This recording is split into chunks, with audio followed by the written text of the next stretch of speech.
Welcome to Save British Farming. Don't forget to subscribe to our channel and also let us know what you think of this video by commenting below.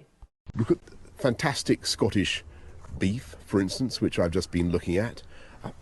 Not a morsel of it currently goes to America. You could do a free trade deal with America where you don't import their hormone-treated beef, but you do a deal on high-quality products. You allow Scottish farmers to sell, to discover new markets around the world. That's the opportunity for this country.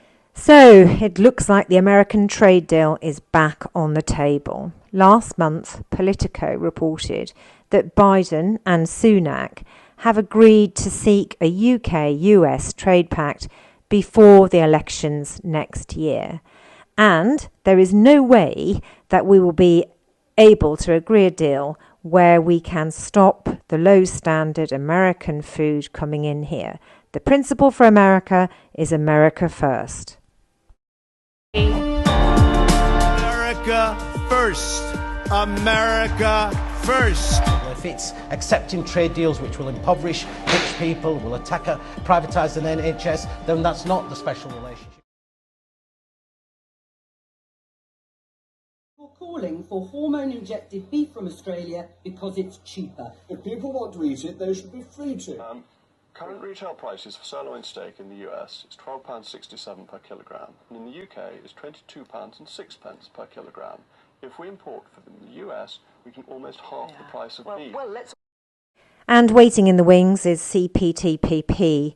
It's not actually come into force yet. It's being ratified, and Canada are lobbying hard to force us to accept hormone-fed beef.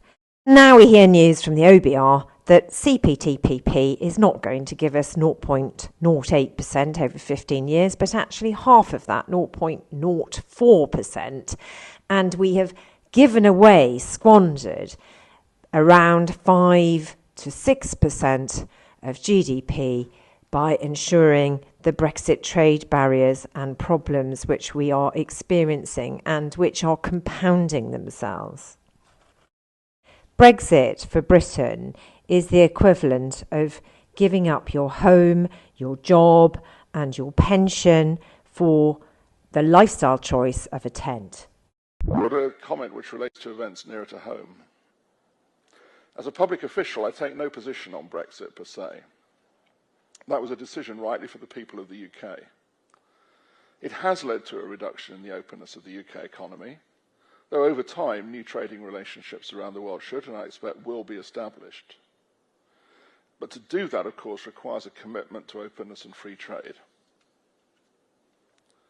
So to sum up this part of the story, we've moved from a state of affairs where the orthodoxy was to open up the world economy, to increase trade flows and increase the flows of finance to support this trade. And in doing so, yes, there was an increase in interlinkages and dependencies around the world economy. And some of those interlinkages turned out to be less resilient than we had expected.